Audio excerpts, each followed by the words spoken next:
mu obolyawo yekuusa ku nsonga yennyini palamenti ya Bulaaya yasinziira eri wiikeeno gye tukubye amabega nebaako ensonga zeetaanya mwe muli n'okusalawo nti abakungu mu gavumenti eno yennyini eya National Resistance Movement bandibanga bagenda kuteekebwako envumbo te n'abamu obolyawo bagulibweko emisango. Awono kwe muli n'embeera ey'oku tiisa simanyi oba nteekwa kiyita ku tiisa nti wandibaawo n'embeera y'okusalibwako obuyambi. Eggwanga lino Uganda actually kyekyo kyatandise n'okulabikako n'awuliddeko reports ezimu nti oboolyawo programs ezimu ezibadde zitambuzibwa mu nsonga z'ebyokwerinda zandibanga zitandise okusalibwako obuyambi. Ensonga zezo tugenda okubaganyako ebirowoozo enkyaleero munaffe ali ku Salt TV nkwaniriza mu studios negatiddwako David Kasuti mutunulizi w'ebyobufuzi. Sebo nkwaniriza ku Salt TV. Ebalanyo sebo. Obadde oludde? Ya mbadde ndudde. Kola mirimu gya Uganda. Kola mirimu gya Uganda. David Kasuti asinziira Kyambogo University naye era mutunulizi wa byabufuzi.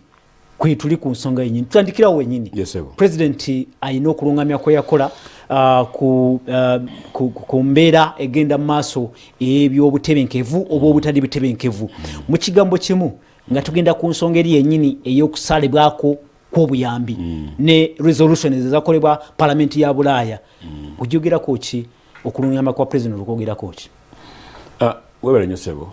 Batuwuliriza ndi musanyufu okuba nti ndi nammwe ku makya ga leero. Kati okwogera kwa president okubikwatagana ne security ndowooza bakwalwa kubanga ebintu baddenga bigenda mu maaso bantu babula bagamba abantu babula naye ate nga tetuwulirayo nnyo kiva mu gavumenti. Minisita wa byokwerinda ayogerako mu parliament naye teyali very clear w'ensonga z'omuntu. Exactly. Teyali clear ng'agamba bano tubamanyi naye ate tumanyi gye bali. Abagundi abanupu kubanga bebasinze okukiteekamu omutwe babadde boogera ku bantu 40 tebali very clear nabo. Side zonna teziri clear.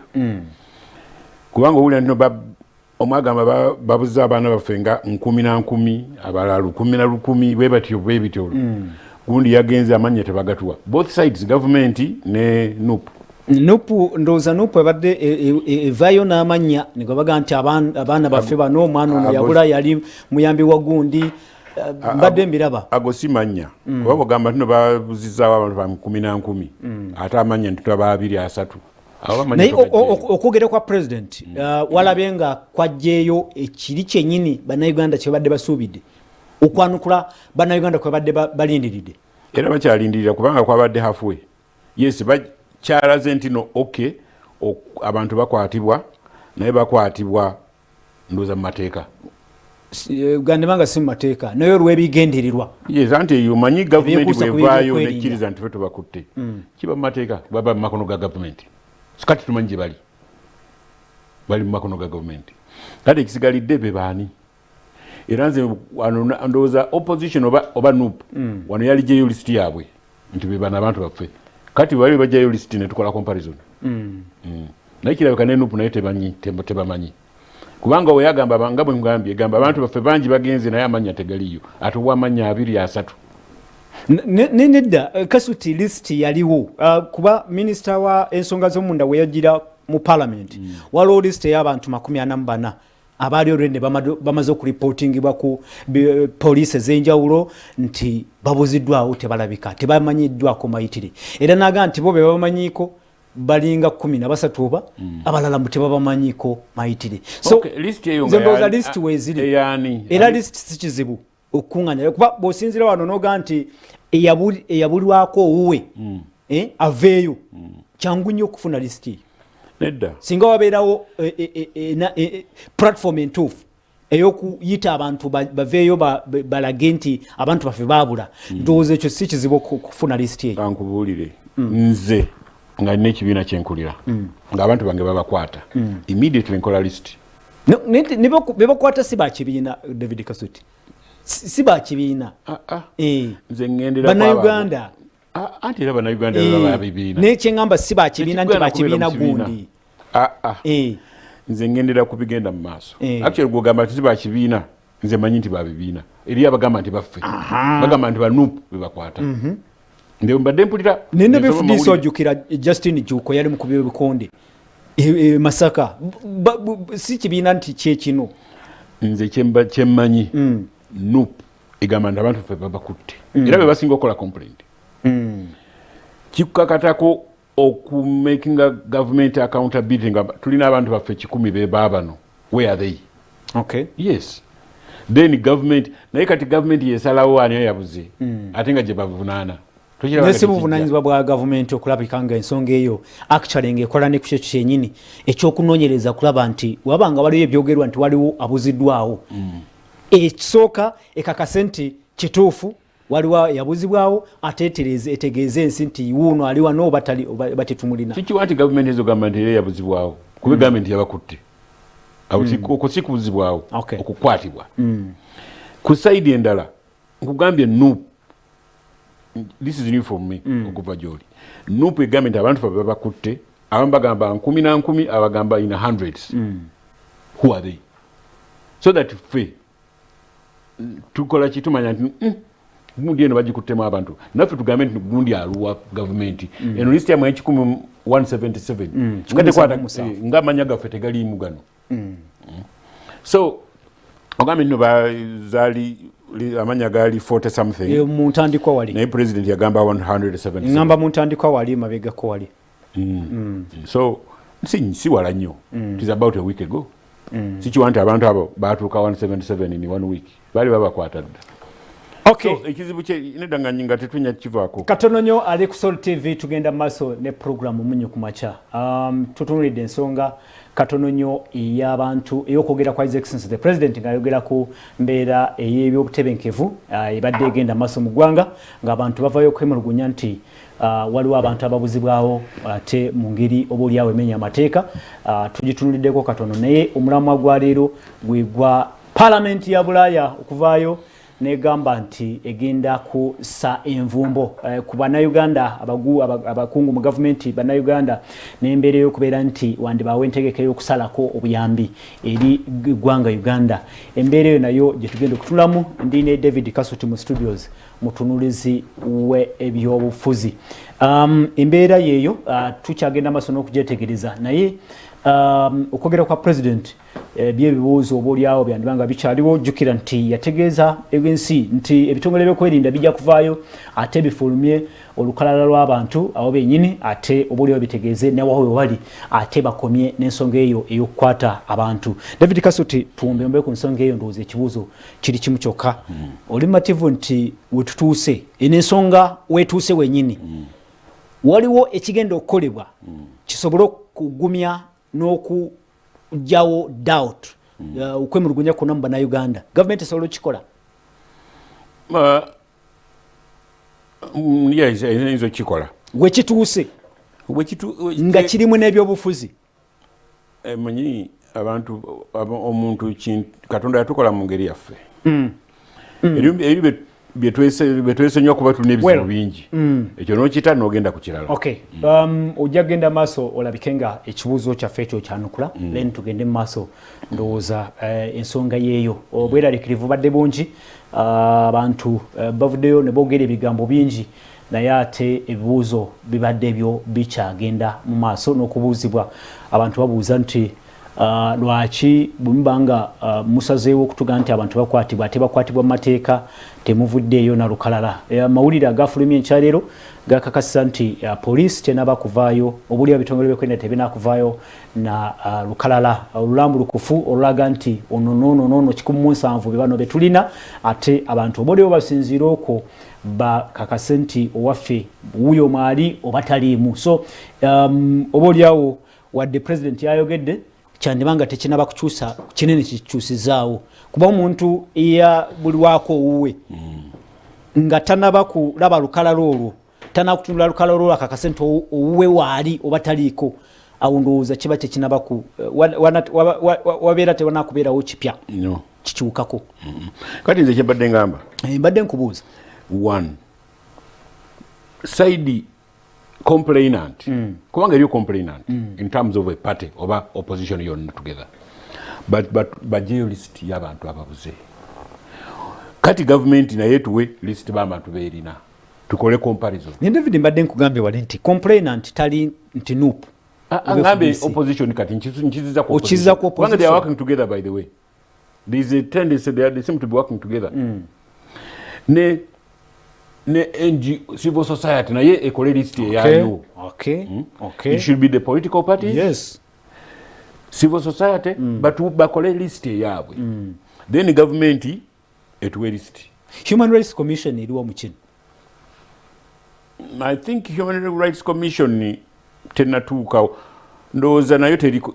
Human Rights Commission may be confused. Kubanga bwowulira abantu nga boogera so many people babuze. Naye ate they mentioned 1 2 3. Erinze ddyo okuvaayo Uganda Human Rights Commission.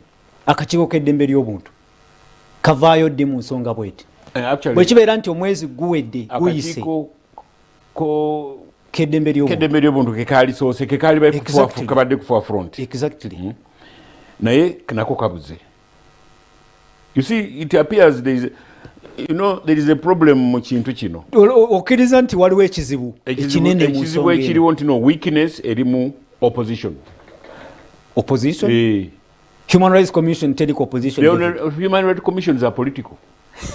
Oyita kulimba. Kakiiko ka ddembe ly'obuntu kateekebwamu essente government kitongole ekifundingwa government. Va ku kino ekya government. Naye n'ebyebweru ani Dr. Sewanyana. Oh no, eyo ekyo kya bwana Chewa Uganda Human Rights kikyabana kiri Foundation for Human Rights Initiative. Yes. Nakyo ogwo mulimu gwakyo. Buuza Uganda Human Rights Commission. Yeri kuki? When it comes to muntu okubula a human being, tewesiba ku kimu. Okuba endulu to anybody aliwo. Tujje kwesiba ku ekya government. No, kati ekya international kiriwa kikola ki? Sewanyana, what is Sewanyana doing? I'm surprised. Naye okkiriza nti ebibuuzo byo bikyaliwo. His Excellency the President wadde ayogedde tewali kinene kikyuseewoko. Si kiwa nti waliwo ekikyuseeko. Ekikyuseeko kiri nti no gavumenti ekkiriza nti tubalina era weebali tujja bbawa list. Gavumenti ekoze ogwayo. Naye ate ku saidi yaffe, where is our list? Okay, Liko Soul TV bwetyo bwetambula tulinde David Kasuti. Kitundu kya byafuzi na byakulembeze ensonga eyo tugenda givaako ate tulindirire kulaba ebitongole by'okwerinda oba binavaayo ne list eno ate n'okukola bye balagirwa okukola kuba ekimu kye babalagidde kwe kubutaddamu kukwata abantu mu mbeera eyo. Tugende ku kya Parliament ya Bulaaya. Ekiwandiiko kiraba bakifulumya wiiki ewedde. Yatuula Parliament nga eteesa specifically ku bigenda maaso mu ggwanga Uganda okusingira ddala ku kutyoboola kw'eddembe ly'obuntu okuviira ddala mu nsonga y'akalulu paka ne wetutuusa olunaku olwaleero. First of all, njagala ku expressinga my disappointment. Ntino tulina Parliament ya Africa. Ekozeewo ki? We have a Parliament in Africa. Yeah, we have a Pan-African Parliament. Yes. Where? Nothing. Kati eya Europe yevuddeyo naye nze okulaba okwange just for nti twayogeddeyo naye they are not serious. A person introduced that is it a bill? By moving a motion. Yes, motion. Wa munsi ki? Buwera Bulaaya. Nedda. It depends on a person who presents the gundi kikulu nnyo. Why not France? Why not Britain? Why not Germany? It is it Ukraine akasikali awo ne Uganda tekama sikiwandi ne kamyanyi ne Uganda jeri. Ekyo kiriko is it an issue? It is. It's a very big one. Bomba manyi international relations and here you get this very important. No. Singa France that would be ensonga ereeteddwa mu Parliament erimu omulamwa oba tegulimu. No, erimu omulamwa. Agirese ndowooza si kyante badde kikulu nnyo. Kankubulire ssebo. Nga mugenda okutwala obubaka eri president. Nga mu gundi eyo mu kibiina kyammwe mulimu all categories of people, chairman biki ne mutwala kilina. Tekiterere kisoboka ekyo. Exactly. Ekibiina tekisobola kutwala kilina. Kubanga oli mubaka omuntu linda ku omuntu mu Parliament ya Bulaaya that what do you call it? Motion. Yamuvize motion. You see, international relations bagamba nti gwe okikola kuba nze sijja kikola kubanga nze ndi w'amaanyi nnyo kuba bw'agaana bw'atuddamu tuyinza abakyalenjinze Europe singa wa Germany yalese good motion eyo Museveni ayogera nga bayogedde yabadde adda mu Germany which is very powerful so olw'obutaagala kulaba nti no waliwo obuzibu bajjayo akasi naawe tokamanyi no David, let me tell you President okwanukula teyayanukudde Parliament ya Bulaaya. Yes. Let me tell you. Statement teyabaddeko nti Parliament ya Bulaaya yasazeewo bweti. Okay. Always notice ani ayogedde. It's very important. Not everybody. Ni bangi abayogedde mu Parliament. Era bakubaganyiza ebirowoozo ne bakola ne resolutions. Oli yagireese. They are debating resolution ebadde brought by somebody gwe batamanyi mu Africa. Era kisigalawo bwe kityo. Kale lindako nga president yamanya message. Ani agireese then which message is this? Is it erimu omulamwa oba terimu? Y'amaanyi oba si y'amaanyi? You know? Gwe bategetinga you know message eri kubanga they know at that level president nabali ne banne. Olinga yagala okugamba nti resolutions oba okusalawo kwatuukiddwako Parliament eya Bulaaya kote kugenda tekulimu mulamwa omulamwa mweguli naye temuli substance. You see oyinza okubeera n'ekikopo naye nga temuli anything inside. What do you mean? Nti it is empty. Guno gwe gusooka. Is it the first time? Okola ki? Parliament ya Bungereza. Eno ya Bulaaya. Ye Bulaaya, yes. Ye Bulaaya. Eno ya Bulaaya, si ya Bungereza. Yes, ye Bulaaya. Okwogera ku Uganda ne kuthreateninga sanctions. This is not the first time. Era ne kululi era baveeyo mu Eastern Europe bwe bagamba nti bobo kireeta. This is the second time, if not the third one, but I remember in my memory this is the second time with the sanctions. Era it was about Bobi Wine. Yes. Okuteeka envumbo ku bakungu mu government. Kululi bagamba kuteeka envumbo ku Uganda. Tebagamba tino ku bantu ba mu government. So it's nze ekizibu kyendina nti no Africa is not talking. That's the problem.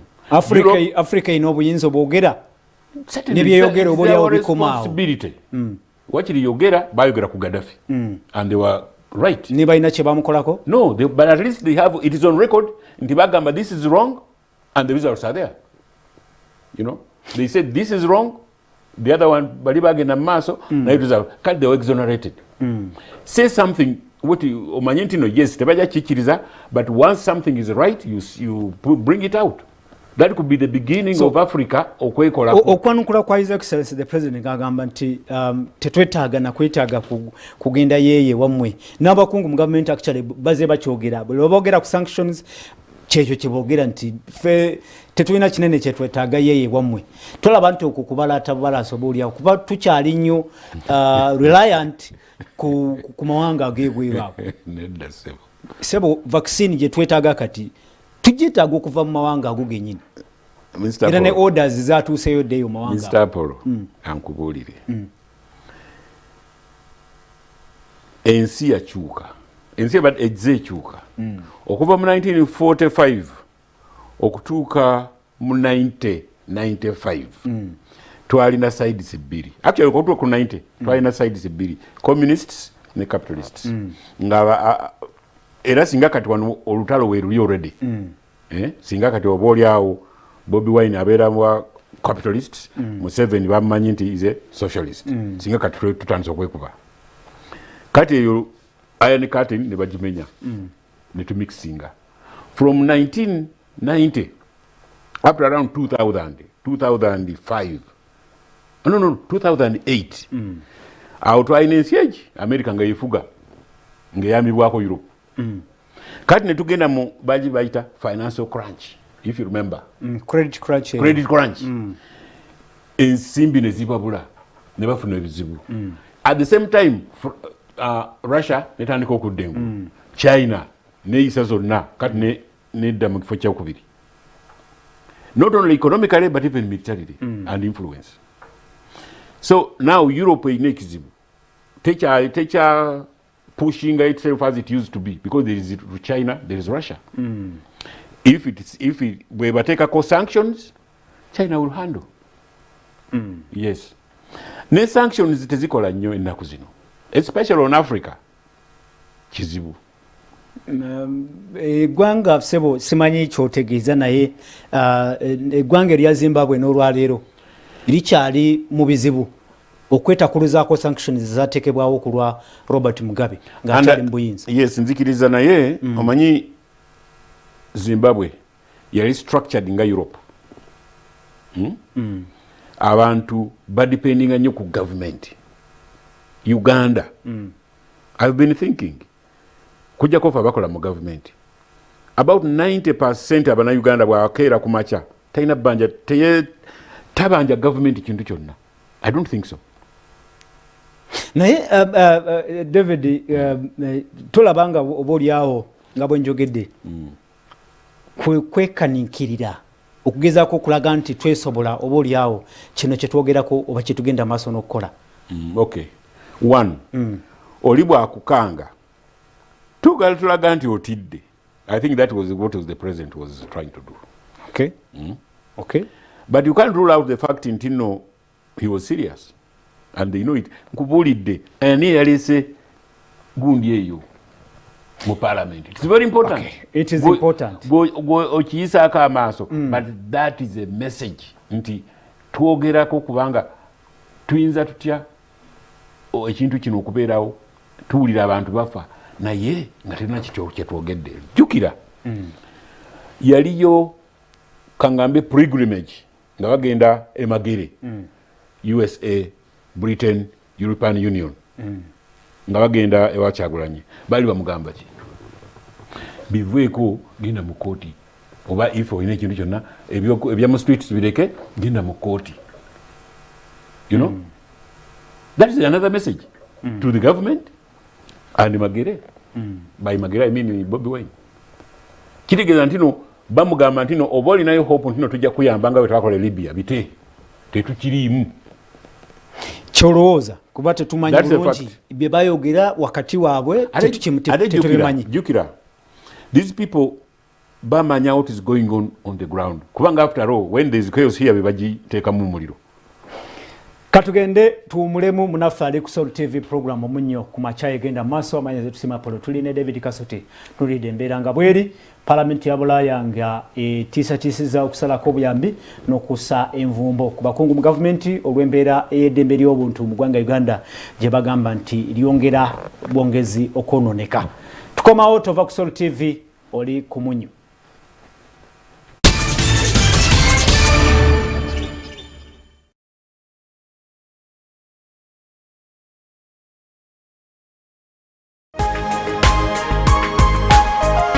Soul Television, Femunyo.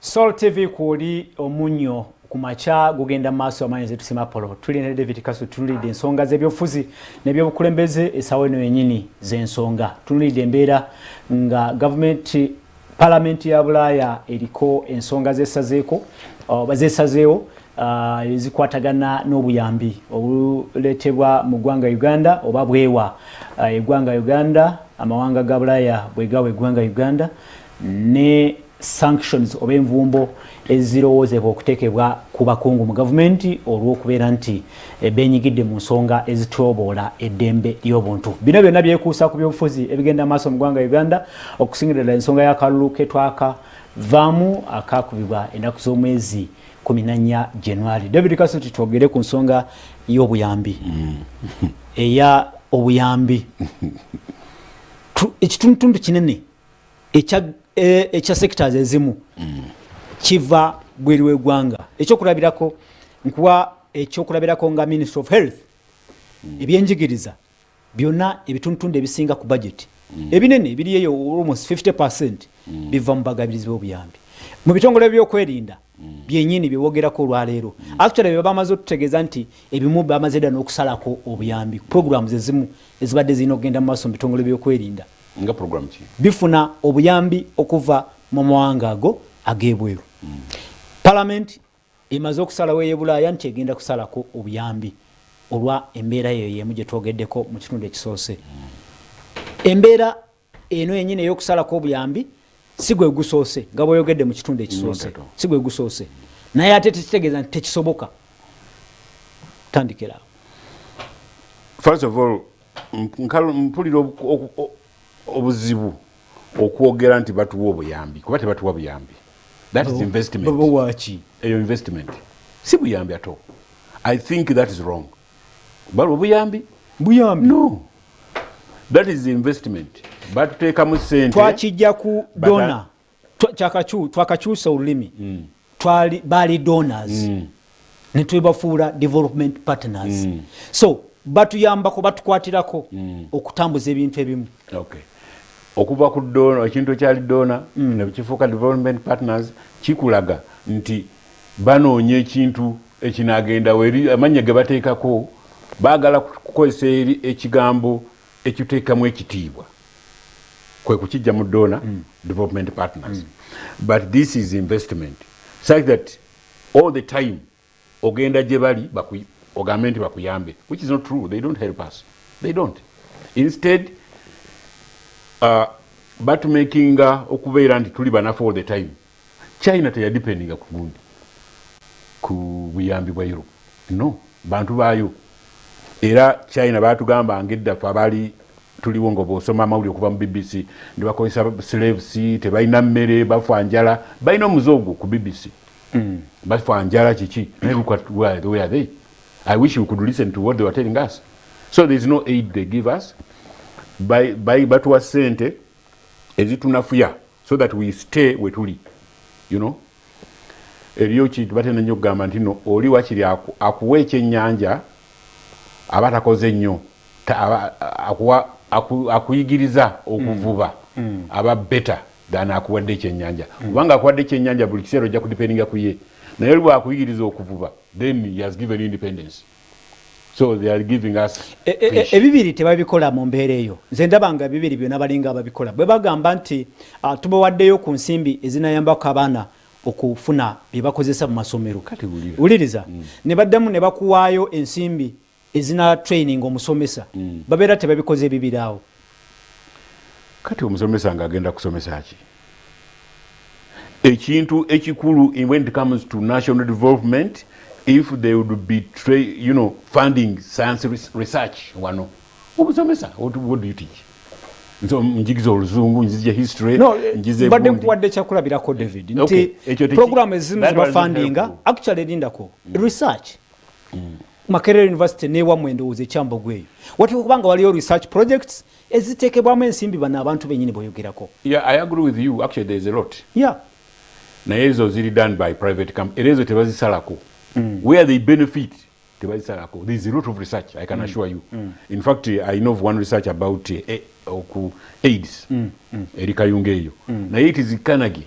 It's like Carnegie, a Colagana Makerere University. Banonyereza ku sirimu. There is a ndala na yo kubanga yo we our development partnership with Jira kubanga they need our brains. They don't have our brains but they have money. So batuwa sente fendukozesa obwongo bwaffe ne tuvaayo n'ekintu ne bakitwala. Kati ekyo kisanga mu buzibu ki David? Nkubulire okiraba mu buzibu ki ekyo bwe bagamba nti basazeeko obuyambi awo tebajjaawo kubanga eyo company it's a nga Pfizer. Pfizer is a company. Yakola this vaccine. Carnegie is also another rich man, a historical rich man. Rockefeller Foundation. In fact, Neri Foundation. Kati zo zetwalanga ezitali political. Kaya bateekako envumbo. Olwokubanga kiri kyawe bafunamu. It will continue. David, so even in research, I'm skeptical. Chokola ojjawe ekyokubeera nti obuyambi buno oba kiyite kyokiyita kyonna fund funding gye batuwa teyina nnyo kyekyusa ku mbeera z'abantu bannayuganda kyogezaako okugamba no kikyeŋŋamba ekitegeeza bwe bagisalako tekitukosa erina nnyo kyekyusa bwe bagisalako tekitukosa kitukosa era ekyo ekigendererwa naye bwe bagisalako ne tubeera farm with time tutandika okwesobola okwebeezaawo kulwa. Ekibuuzo kiri nti lwaki tuteekawo embeera oba oliawo esobola otuteeka mu mbeera eyo ey'okukosebwa? I think I can debate that on another day. Nze ndi omu ku abo abakitakkiriza mu ngeri ffe abaddugavu abakulembeze baffe be batuleetera n'abantu ng'abo tuzanyirako. Kuba buli lw'obeera awaka n'okola ebintu mu mbeera embi abaana bo ne baba banyiivu basula njala tebalya bajja kugenda wa neighbor. You can't stop them. Then the neighbor will influence them. So I think that ekyobuuziza is a different topic which is a big one. We should clean our act as Africans. Tulina okwetereza. Tulina bingi nnyo betukola ebikyamu ebituleetera weaknesses kati abantu baffe ne banafuwa ne batandika n'okugamba oba kino oba kiba kibe. That attitude we should not do. In fact abakulembeze baffe bakole ebintu ebitaleetere nakigwanyizi okozesa akakisaako okutabula eggwanga. Yeah, there I agree with you. We have ng'abakulembeze aba Africa ensobi nnyingi ze bakola ze zituleetera weaknesses n'okuleetamu abantu nga Bobi Wine naye naavaayo. Singa politics wa wano tumukola bulungi would be having abantu abali respectable. Are you saying Bobi Wine is not respectable? I don't think so. Sagala kigenda ko nnyo. Tuli ku Salt TV program omunyo ku macha egenda maaso tusize eno obudakiika butonotono naye go omunyo ogukyagenda ddala maaso. David Kasuti tumubuuza ye nga omutunizi w'ebyobufuzi alaba atya embeera eno entegeka ez'okusalako obuyambi obuva mu mawanga ga Bulaaya obuliawo zigenda mu maaso ate nga zamaze dda n'okulangirirwa. Kirudde tuludde nga bakyogera nzijukira waliwo we twayise etteeka wano tugenda kusalako obuyambi ojjukira bulungi yali 2015. It was 15. The homosexuality it was 15. And yes, ne tupapa mangu ne tudduka mu kooti ne tukyusa etteeka ne lifiiraawo. I mean tolaba nti lazima impact weri goba oliawo badde ogezaako okulaga nti abantu bano tebalina maanyi ensonga eno teteekwa kweraliikiriza Bannayuganda. Let me tell you, twapapapapa neteeka ne tulijjayo omukulembeze nga amaze olisaako omukono ne tuliwaabira mu kooti etteeka kati ne balisazaamu. Kankubulira abaami abo gye bakola. In order to keep their face bakuwa sanctions ne bakola n'ekyokukola bazikomye bazitwale mugende mu kooti tukole bwe tuti. That was Katemba. It was a win-win situation. Parliament is ani yawangula mu nsonga eyo? Who won? All of them. No. It was a draw. We lost. It was a draw. Kubanga sanctions zibaziteekako eziri films. Parliament yatuula. Yes. Parliament okutuuka okubaga etteeka liva mu cabinet. Parliament neeyita mitendera gyonna egy'okwebuuza n'okukola kino ewukiiko ne bamaliza ng'etteeka lize ne kufuula Parliament ne likubwako akalulu ne liyisibwa mu mitendera gyonna. Yes.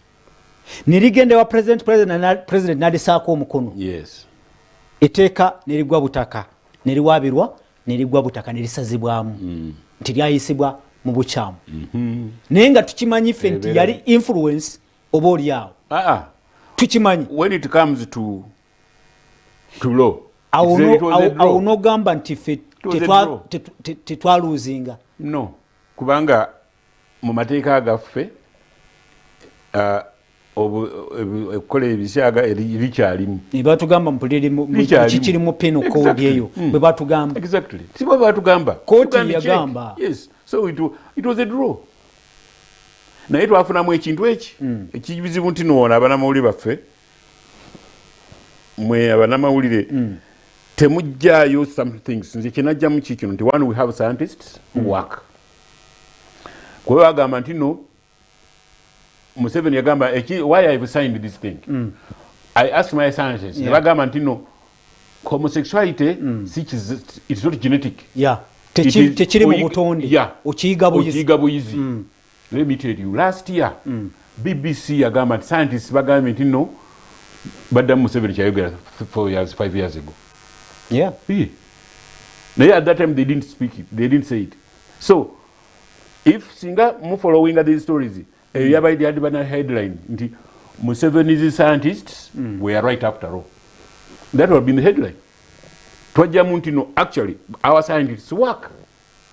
Wanjukira yagamba tino ngenda singa eriyo omuntu omusaya muna science challenging. Yes, I'm not challenging. It was on all these big whatever. Nobody challenged him. Instead, 4 or 5 years later, they agreed with him, with the president.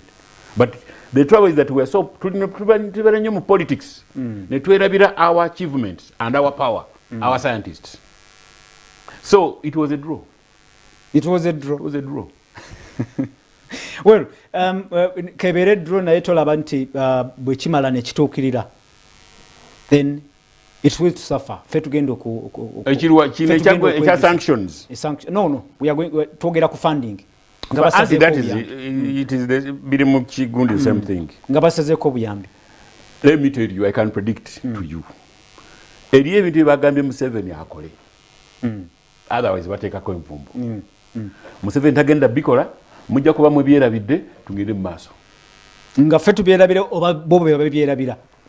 Bo bapima ne bagamba let me tell you, bajja kugira ku list y'abantu bano ababuze ejja kuvaayo.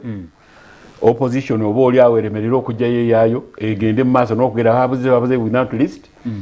Kati another omusango guno gugireki ogwo bagusale, assuming, I'm just assuming, nti oba Museveni awangudde, then we move on another thing. Ebyo tubyerabire.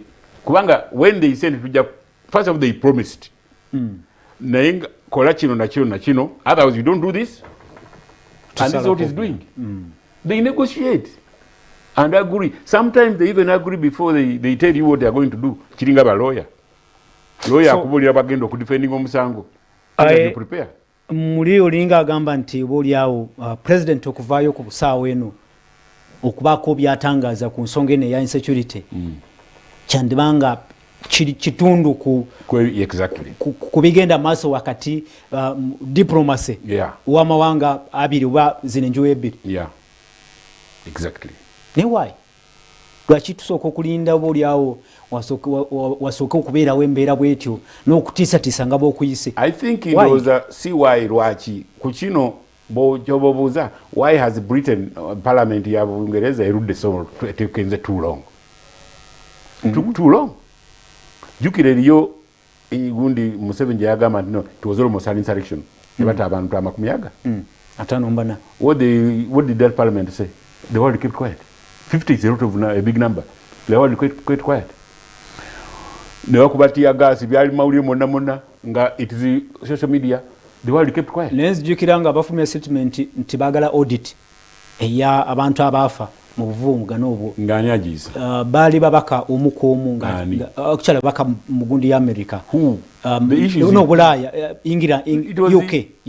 UK Parliament. Nga babaka sekinomu nga bavayo gamba nti watewo kubeerawo audit ey'abantu abafiira mu kavunga n'akaka ennaku z'omwezi 18-19 November. Let me tell you, wano wetwogerera kati Britain erina n'ebizibu bagigyeko sente, terina na sente. Ebadde sente ini whatever kati bakigyeko erina ebizibu byayo. Kati Bungereza gigyemu bagita sabaratoli. Nenga kitundu kinene ku Bulaya sebo Bungereza. Kitundu kinene ku Bulaya ku nsonga eno gye twogerako ya parliament ya Bulaya. Ku nsonga eno no yavaamu tekyali Brexit. Nsonga ya Brexit. Yensonga lwaki eyogera ku lwayo. Eno territory ya Bungereza. This one. Uganda. So ekiva mu Bulaya kiba more effective than maybe ndowooza Europe eyagala ku taking over Uganda from Britain. That's why it is making that statement. And to take over Uganda, you must be friendly to the president. So I think yensonga lwaki baasirika. In fact, me, I was shocked. People were dying. Although the world kept quiet. Now, government emaze, this is what I'm thinking. Emaze okukwatawo bonna abadde bagitawaanya bwendowooza. Kati parliament yakoogera. Kubanga ebintu biwedde. Era Museveni ajja kukola ekikolebwa. Tugende mu maaso. Tolabawo mbeera yonna. No. This is a conspiracy. In fact, lwakubanga ekyomukisa omubi nti no, civil society ya Uganda tetugirina. We don't have civil society one. Civil society ekole kinga n'ensimbi mwazisazeeko. Ezisinga ezibadde zibayamba. Civil society kankubulire. Civil society sente ziva mu ba members. No, civil society yaffe sibwe koloboli ngambe tetulina we don't have civil society beera ne membership era civil society etera kuba indigenous naye wano civil society ziri funded by Europe ezo tibeera civil society we don't have civil society here civil society gye tulina mu Uganda bika ebika yes ekika kirimu effective naye we ignored it kankubulire singa abababuze singa bakulu b'ebika byabwe bavaayo ne boogera they are more effective kuba tebagala na sente zaki these are their people naye civil society yaffe baba wa sente this is money civil society is not about money civil society is about commitment to a cause we in Uganda we don't have civil society nebi bebakozeewo webiri David Kasuti civil society bakoze wadde bavugirirwa mawanga gebweru naye tusobola kujjawo ekyo kubeera nti balina kye bakozeewo bakoze ngaki civil society civil society kyekoze yes oba kyekoze naye of what value is it to the people of this country civil society zibadde nga zirwanirira abakyala nga fida civil society zibadde nga zirwanirira eddembe ly'abaana ebibiina bingi ebyobwana kyewe bikoze omulimu David Kasuti very appreciative no ebyo bibiina byebweru toyagala kwogera ku byekuusa ku byobufuzi naye byebweru bye bijja wano ne bitumanipulate ne bikwata ku baana ne bibawo obusente naye nga ffe tetuli part of it netufunamu tetufunamu wakiri oba mu Luganda stunted oba mbakyetama mu Luganda when you get stunted mu bwongo we do better naye olwokubanga biva bweru nze Kasuti kubanga ndi nasoma nawe kuba wasoma ne twekwata ne tuwandiika proposal ne tugiyoereza eri ne batuwa sente then ne tutandika okusolozaayo abaana b'ebbanda awo oba b'ekamookya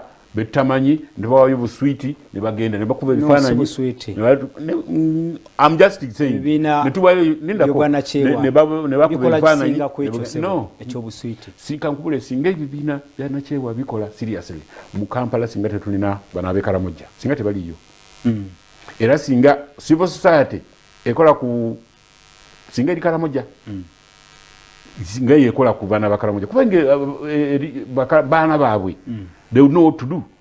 Now you come from Europe and you want these people to be there kubanga that's a source of income. Bana Bakaramoja kukubo. It's a source of income. Whatever you have no money. So you have a way of manipulating them, managing them. Nga Bakaramoja benyini to meet the surprise okubera honorable until honorable we Kampala. Linga abana bali ku street. Those people should not be called honorables in my view. Way forward. Tukivamu tutya David Kasuti kino echa embere eno